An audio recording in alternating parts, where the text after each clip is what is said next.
So grateful that you're here for the Green Chalice gathering in January, and just sharing that this is designed not only to provide ideas and wise practices, but also to help us find one another in this work.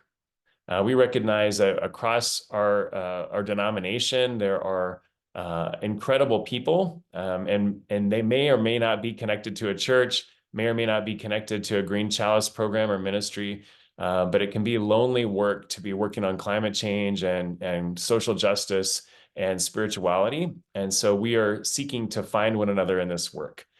So about 40 minutes of our time will be spent in prayer and in listening and in conversation, and about 20 minutes of our time will be spent learning from two congregations, and that is University Christian Church, and we are very grateful for Jesse and Lynn being here representing that congregation. And I won't give much of an introduction because you're going to get to hear about them. And then also Cypress Creek Christian Church and the Woodlands Christian Church. And Reverend Dr. John Fry is here with us to share a bit about those two congregations in Texas. And so just grateful that you're all here. A quick word about the trajectory of our time together. We'll just have a brief scripture reading. I'm going to invite you to enter in after the passage your grief and gratitudes into the chat, or actually even during this time, you're welcome to begin to do that. Maybe your location where you are. And then we'll have a reading, and then we'll split into groups of 3 to do a brief check-in, about a minute each, to just say hello, get to know each other a little bit, and respond to the readings.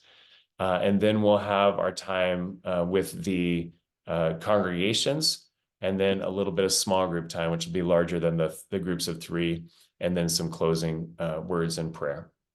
So that's what you signed up for, or maybe you didn't know that you signed up for that, but that's what's happening tonight, and grateful that you're here. I will start with this passage, Epiphany passage from Isaiah 60, 1 through 3, as we continue to remember and seek light in the midst of challenging times and confusion. Arise, shine, for your light has come. The glory of the Lord has risen upon you. For darkness shall cover the earth, and thick darkness the peoples, but the Lord will arise upon you, and God's glory will appear over you. Nations shall come to your light, and kings to the brightness of your dawn.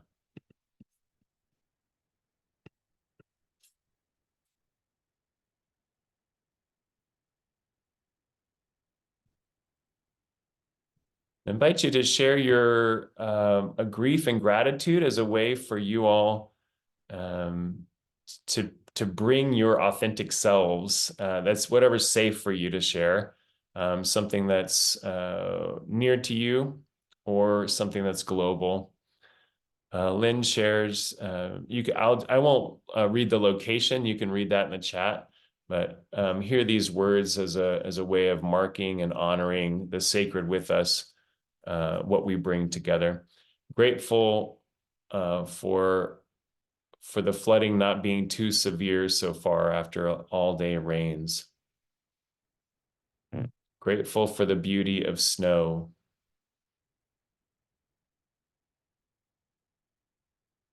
Grief around the storm and wars. Gratitude for a warm fire and a dog.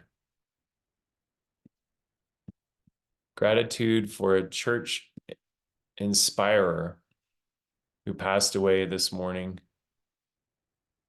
but whose light still shines. Grateful for this opportunity to meet all of us and to learn more about how my congregation can move forward with this work.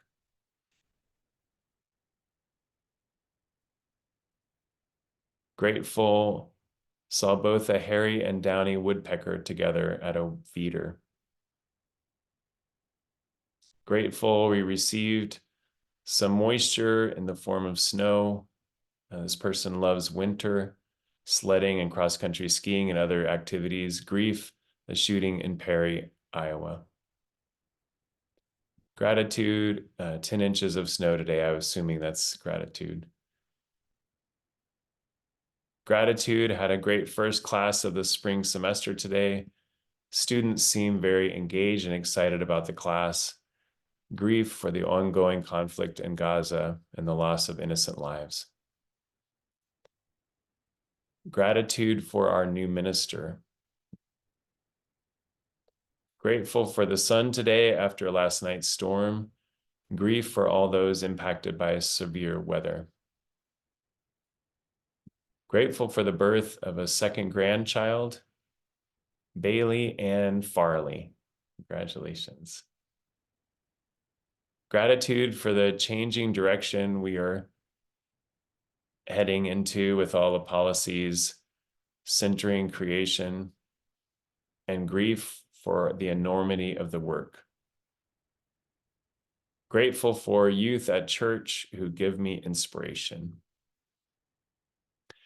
Grief, concern about the current political conflicts in the US and the future of our democracy. Grief, former member, 25-year-old of my congregation who was murdered over the weekend. Grief for those who are oblivious to climate change.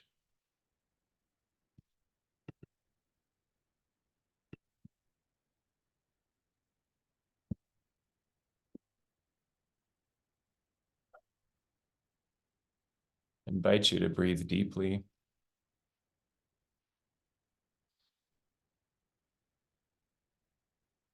Allowing for the grief and suffering that we've heard and read to enter into our space together.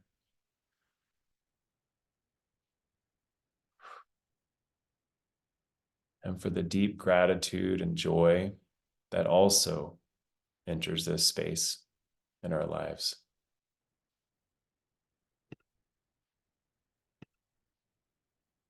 May our collective voices be a prayer as we continue.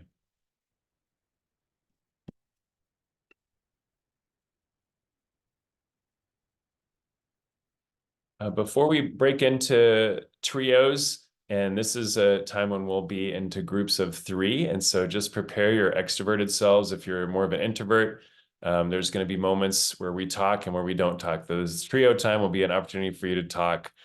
So gird yourselves, my introverted friends. This is a reading from Adrienne Marie Brown. It's called My Intentions Are Good. My intentions are good, but the earth is on fire. Parts of me are running away from the smoke billow, the way my skin looks burning. I am of a collective dying, praying for rebirth. I say yes to each task, but the stovetop sea boils.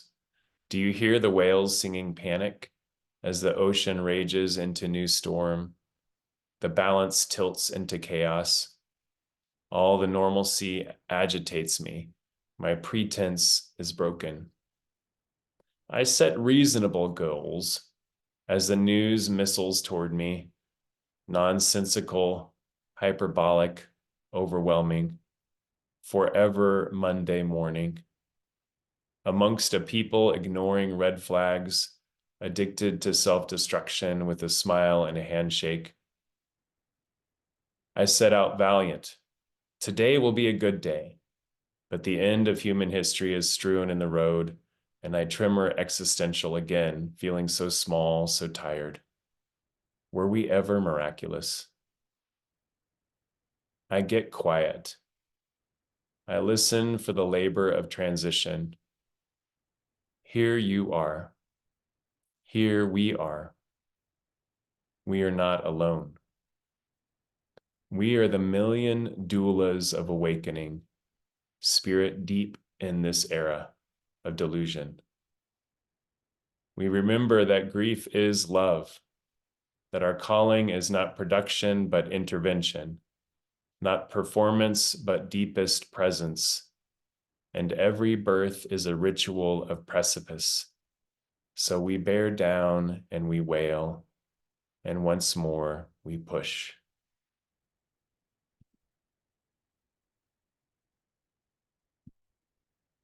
I wonder as you step into your trios, if you would share a little bit about yourselves and where you're from, the general introduction, but also where you are finding love, where you are finding inspiration or hope in the midst of the challenge. Maybe where do you see the doulas in your lives?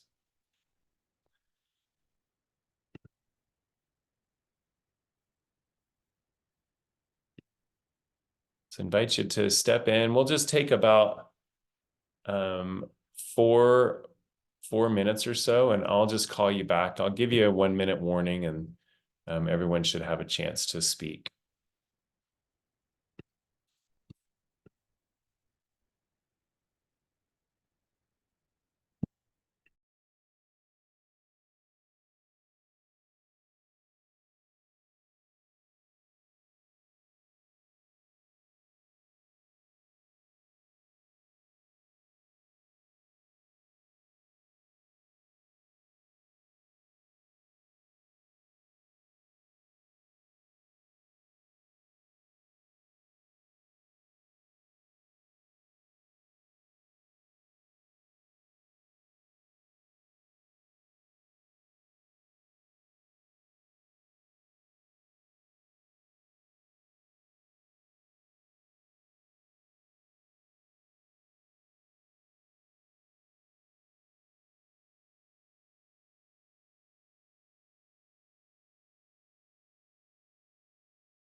About 15 minutes, 15 seconds for the rest of the group.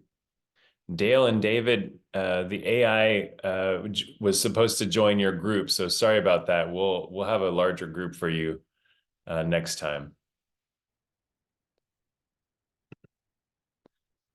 Welcome back. Hope you got a chance to meet some new folks and an opportunity to connect a little more deeply. We will have another extroverted moment after our sharing from congregations, so just be prepared for that. It's a little smaller group. It will be a little larger than the group of 3 or 4. Wanted to share regrets from Reverend Christian Watkins from Kansas State University, and she was all set to share about the ecumenical campus ministry at Kansas State, and had a tragedy in her family, and so was unable to be there. So we hold her in our prayers as she attends to that. And we'll hope to have her and maybe some of the students join us again, maybe in the April event or whenever she is able to join us. We are grateful to have people from the University Christian and from the Woodlands and Cypress Creek, and we'll begin with about 6 to 8 minutes or so with Jesse and Lynn. And so it's all yours. Let us know how we can be listening, and we're grateful that you're here. Thanks for having us. I can say something briefly about the regional concerns about climate change, and then Jesse has information about the projects we've been doing on our 5 acres that we've had grant funding to help support.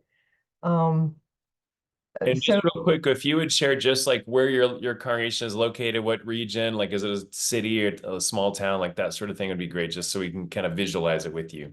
Sure. University Christian is in Hyattsville, Maryland, which is a suburb of DC, basically, and a very diverse area in one of the lower income overall counties near DC. So it's a very interesting place. And today is really remarkable for exhibiting one of the major concerns we have in our area, which the impact of climate change and flooding. It is particularly in the low income areas in DC and in Prince George's County where we live, but also some other places in Northern Virginia where flooding is a major issue. There's a lot of streams, and there's a number of low-lying areas. The other main concern is heat islands. And again, they tend to be in the lower income areas where there's more people of color. Thankfully, the U.S. Forest Service has a big grant that our organization just got, and a whole bunch of others throughout the country. So in the next 5 years, we'll be planting 1,000 native trees throughout the DC region. And that should help make a difference. We'll see how it goes. Your turn, Jesse. Okay. Well, for the last year or so, I've been the project manager for our recently completed rain gardens and our upcoming permeable walkway projects. In 2019, University Christian Church, I'll call it UCC for now, engaged in the Hope Partnership Assessment Program, which looks at all aspects of church life as well as its relationship to the surrounding community. One of the initiatives that we developed from that process was the creation of our Space and Place program to enhance our beautiful 5-acre property, make it more community-centric and environmentally friendly. In order to achieve that, we developed a wish list of projects and then created a master plan with an architectural landscape company. The short list of projects that we developed were rain gardens, permeable walkways to replace aging concrete, conservation landscaping to address erosion, a community garden, tree plantings, and gathering spaces. It was at this time that Lynn introduced us to the opportunities of the Prince George's County and the Chesapeake Bay Trust as far as providing grants. This was key to University Christian Church because, like most churches, we have limited budgets, and landscaping projects, depending on the scale, can be quite expensive. So we prioritized our projects, and based on the need to resolve critical decades-old flooding issues that we had both within our building and outside on our properties, with the types of funding which were available through the grants. By using this criteria, we chose our rain gardens as our within our first application. The applications process requires team effort and for gathering the data for demographic information, financial information, property usage, etc. But a small committee can handle all the tasks involved for that. We found that the CBT, the trust, was anxious to help with our application process, even offering Zoom information sessions to help because they want to ensure successful applications by all applicants. The first grant award was $51,000, plus a church contribution of $35,000. We had to fulfill specific milestones for the grant, process reporting deadlines, site inspections, a financial reporting process, all to ensure successful outcomes. Our landscaping company created scale drawings. A pre-construction meeting took place with the trust, and the project commenced in late winter. In order to address our most critical flooding issues and cope with unearthed surprises of a 65-year-old developed property, and we had a few, we had to make some design revisions on the fly. But at the end, our modifications worked. Planting of our gardens of native species took place in early spring. Our flooding issues have been completely resolved, and our rain gardens function as intended, controlling roof runoff and land runoff, and barring pollutants from reaching the bay. Our second grant award of $50,000 will break ground this coming spring for installing our permeable walkways, which will replace our concrete sidewalks. Developing relationships and partnerships on all levels is very important here. Community involvement in the specific projects is encouraged and in fact required by organizations such as the Trust. UCC has aftercare program and a day center that also share our property. And the kids in the program and the congregants all participate in maintenance of our gardens, and thus are educated on their importance and function, perhaps using that knowledge to manage their own properties in a greener way. We also are putting up educational signage as part of the requirement of our grants. The importance of green space within urban environments is also one of our missions. All around UCC, housing developments are going up and the trees are disappearing. Much of what was woods, we're trying to push back as best as we can. I just want to add a couple things that, Jesse, you might want to describe the really exciting plantings that will be done with this new project. Our property is on a hill, and so that's part of why there were so many issues with flooding. The other thing I want to emphasize is that I'm a professional grant writer for an environmental nonprofit, and a lot of funders are looking to support faith communities because they're trying to diversify who they're spreading their wealth to. So it's actually a really good time for congregations to be applying for grant funds. I missed what your first sentence or two, Lynn. What did you? Oh, I was thinking about the plantings that are going to be done near Impulse City's exit, where that whole area there in that hillside. We've actually worked on a third grant, which we submitted in November, which is primarily conservation landscaping, for a hillside that is completely eroded. So we have had plans drawn up and will, have submitted and are waiting to hear on that process.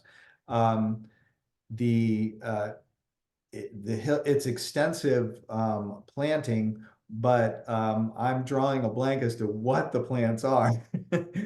They're all native plants. They're all native And plants, and which the is, design is beautiful, and the kids will be able to help take care of it. and as I speak of developing relationships, this is like this, we're using the same landscape design company that kind of understands us now. They understand the process that we go through with the trust, and what we are required. And honestly, they have been key partners in all of this.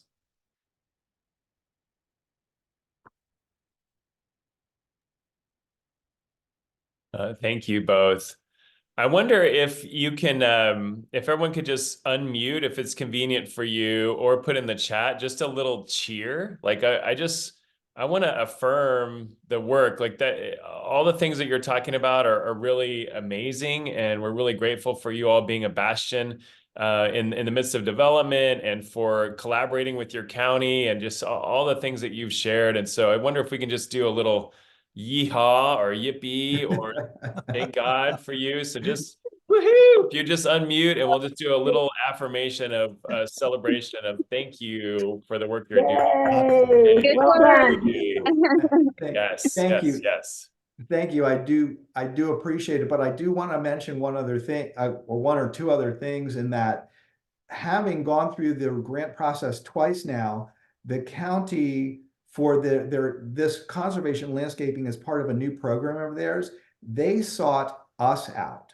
We did not go to them. And so there's that relationship building. And just one other term, you've all heard the term "go big or go home." And our next grant, our third grant application, is for $116,000. So we are going big. We might get turned down for all of it. We might get some of it, but you got to go for it. Yeah, I also want to add that on the other end of the spectrum, we did a conservation landscape for under $5,000 here where I live, which is a cooperative housing. I live next door to the elementary school. So we put it in across the street from the elementary school in an eroded area. That's also where the kids wait for the bus. So the middle school kids. Anyway, so it doesn't have to be big. It can also be less than $5,000, and you can get funds for the native plants, and you can get volunteers to do a conservation landscape. What was the name of the trust that you all had? I'm thinking, are there trusts like that in Lexington? It's Chesapeake Bay Trust, yeah. But and I put a few things in the chat. I can look up some other grant funders on if I know the states that you're from. I know some of them, but then I could email that to Scott and he could share it. If you wanted to put Lynn and Jesse, if you're up for it, putting your email in the chat would be great. And then if people have specific questions, they can contact you directly. And if you're open to being a resource, that would be an additional bonus as well.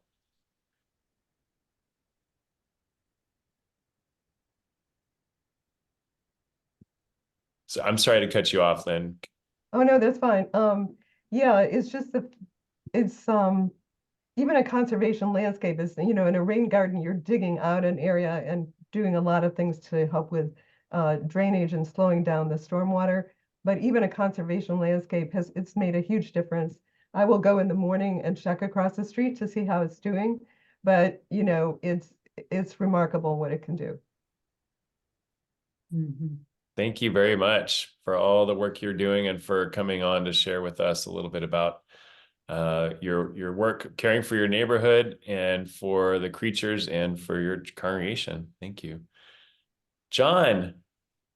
Yeah, hi, howdy everyone. I'm John Fry, and a little bit about my background is I'm a bivocational pastor, and my day job is in corporate sustainability. So I travel the world, meet with governments, and help people use technology more efficiently. So most of the world's both weather systems and climate modeling systems run on our supercomputers. So do a lot of great work, but consume an awful lot of power. But I'm going to tell you the story of two congregations today, one that I served for 18 years. So let's start there. Cypress Creek Christian Church. Actually, Scott had historically served Cypress Creek as well.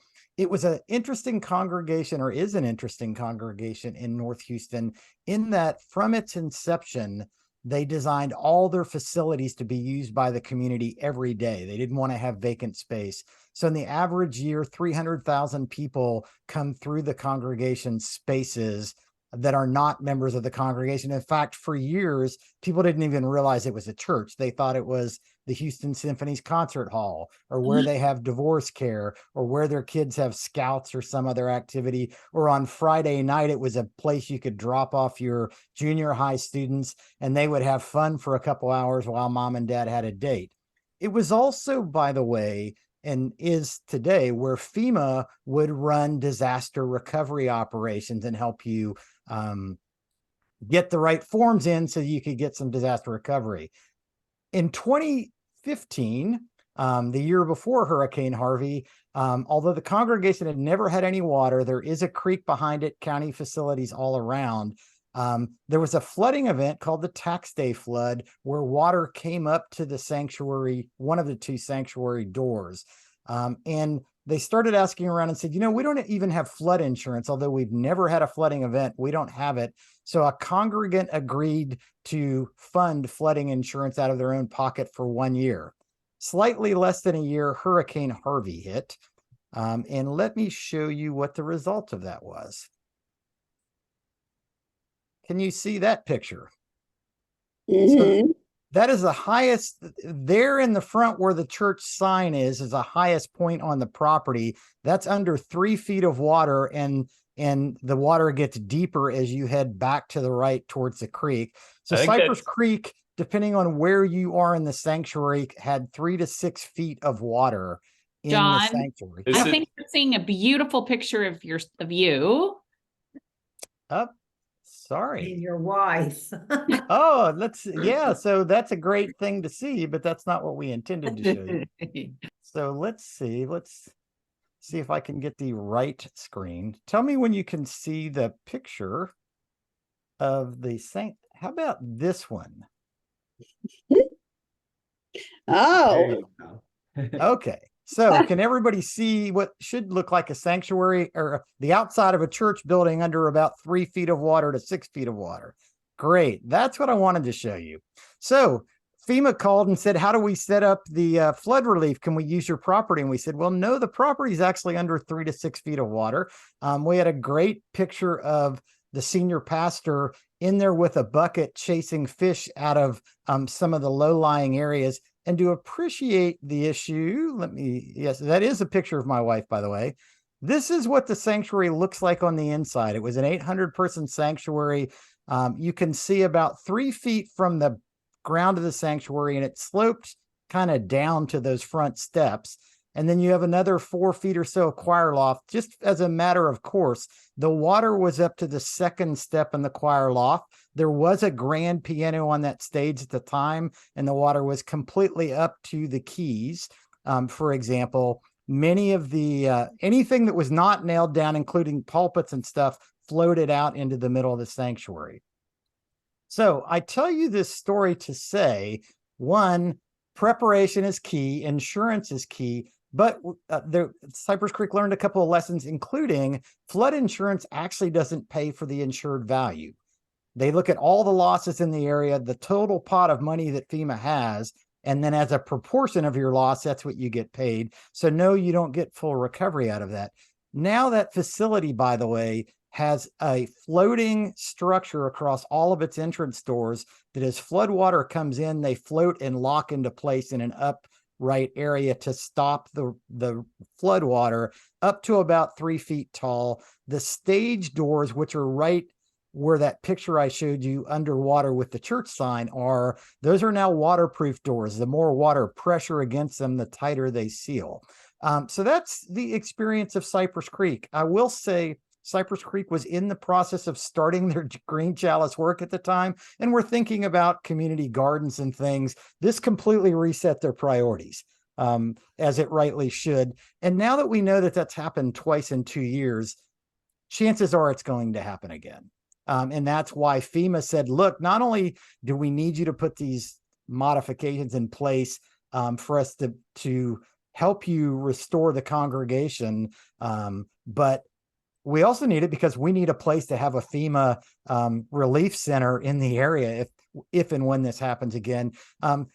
Catastrophic to the congregation, but all the neighborhoods around the congregation flooded as well. One of the most exciting things to me as we were waiting for the floodwater to go down here around the sanctuary and starting the recovery is we had choirs and Boy Scout troops and Girl Scout troops coming up saying, look, we want you to get back so we can have our meetings in your facility again. What can we do to help? We had a young woman in tears coming and saying, I've spent my whole choir career in junior high and high school singing on your stage, and now I'm a senior and the stage won't be there. How can we collect money to donate to help the church recover? That was how it was recognized in the community. So let me shift to when my wife and I retired from weekly ministry in that context and moved back to our home congregation, the Woodlands Christian Church. It's a congregation that at times was the fastest growing congregation in the denomination. At other times, it's been between a long-term senior pastor, and the congregation just called Amber Mattingly, who is outstanding, super focused on this kind of work. And my wife and I serve there as just congregants. And Amber found out that I was connected to Scott and Carol with Green Chalice in what I did for a living. And she said, hey, look, this community we're in, which by the way is a forest. So we live in a forest where you move the house, you don't move the trees if you want to build a house kind of place. And it's a master plan community. For those of you in Maryland, it's sort of like Columbia, Maryland, in that regard. In fact, that was one of the design examples that they used when they built it. So we said, well, we're in a forest.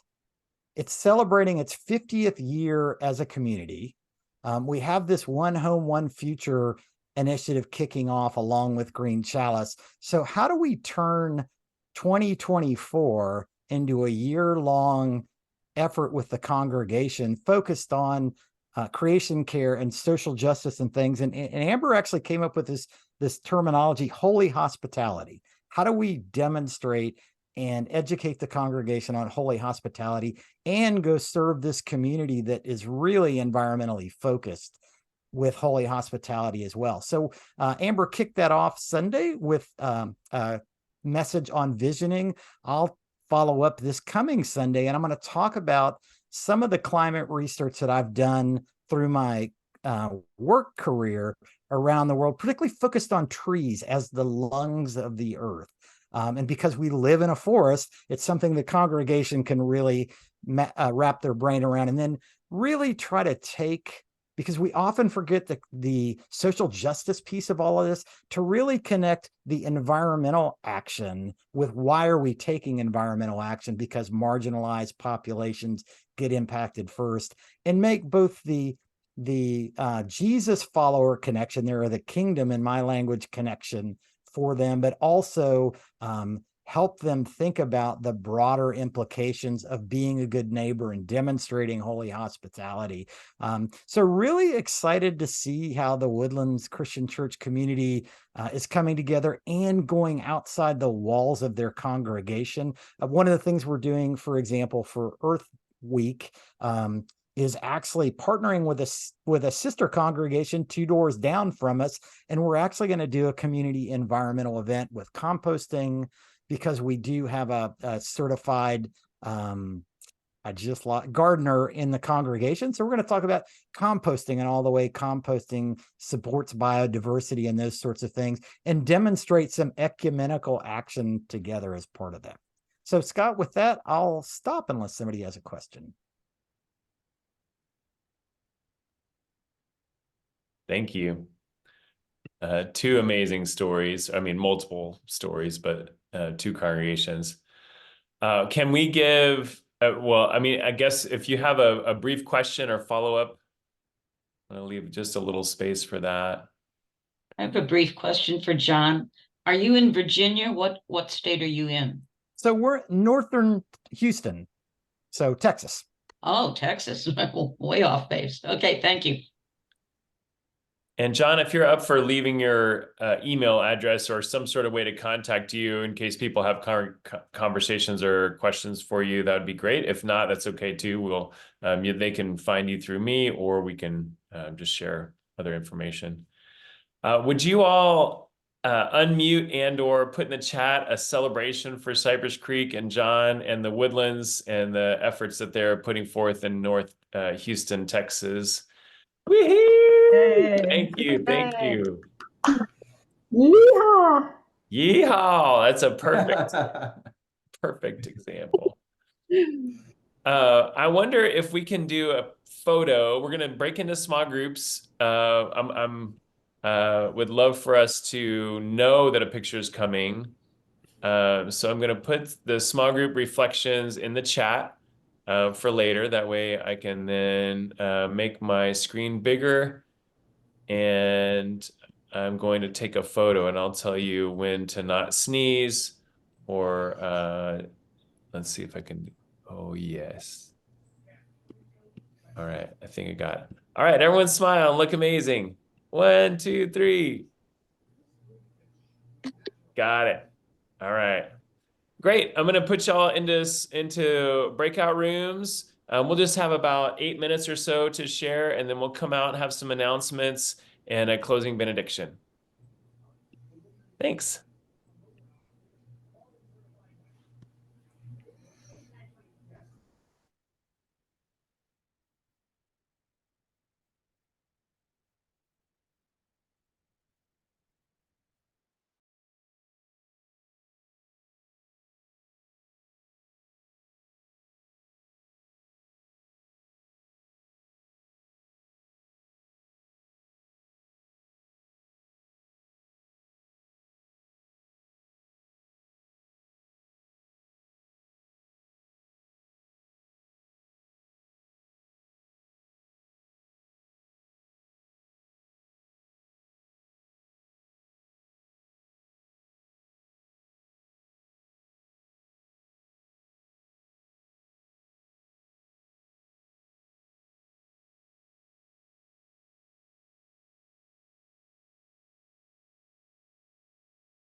Hello.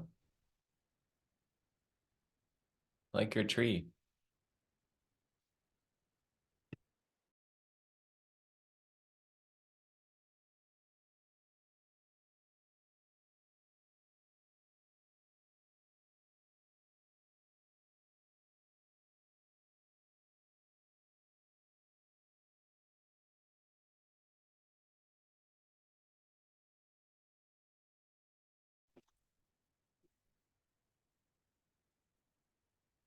Hi, Scott. There's only 4 of us back.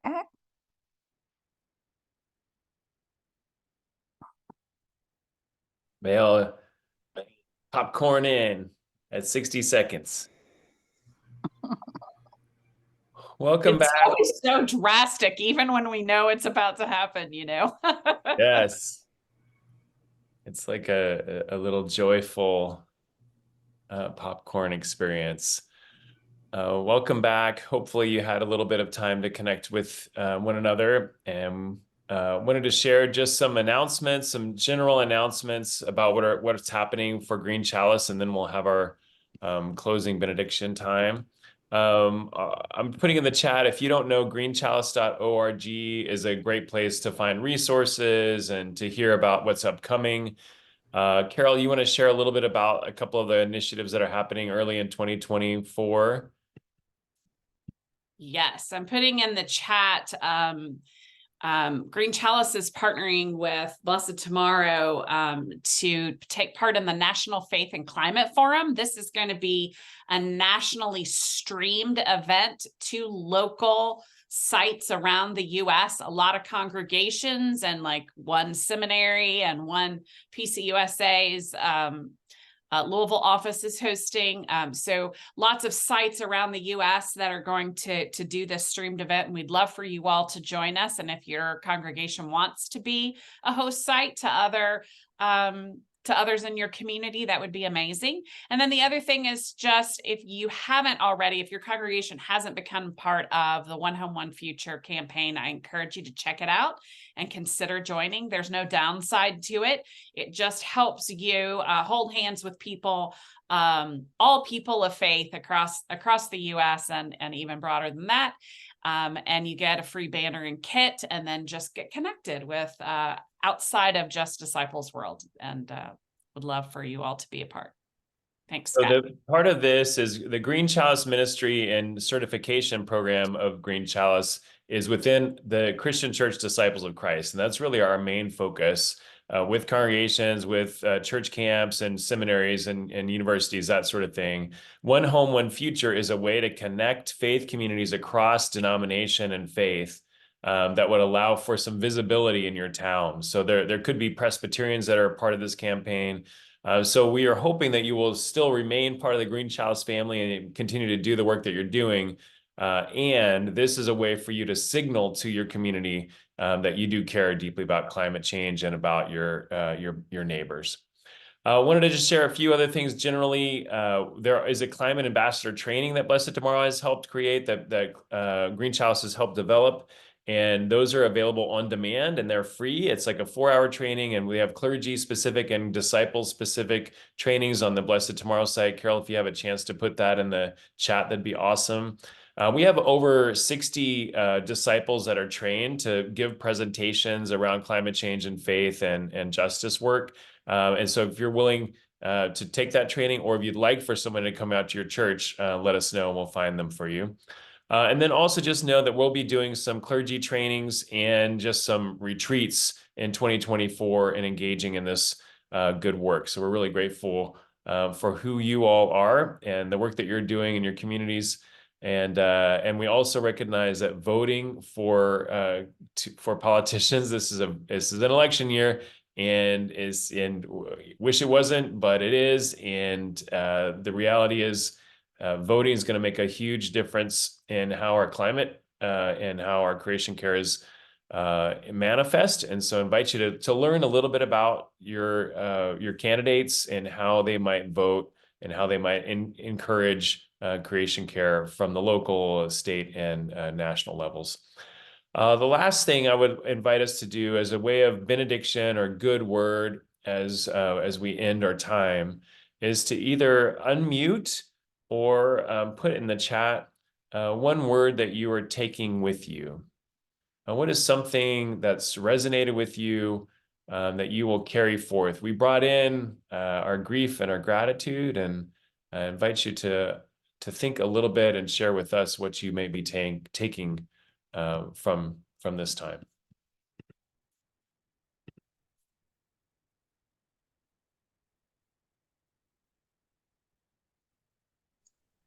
Hope.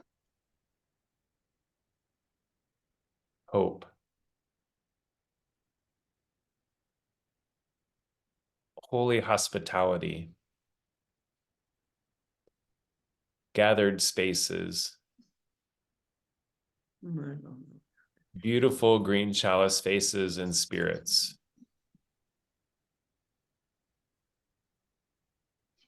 So many resources. New day light is breaking.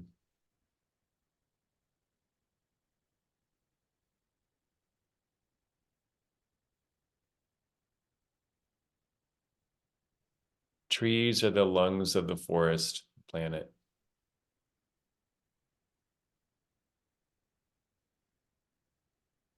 Diversity, gathering spaces, learning from nature. Environmental stewardship as social justice.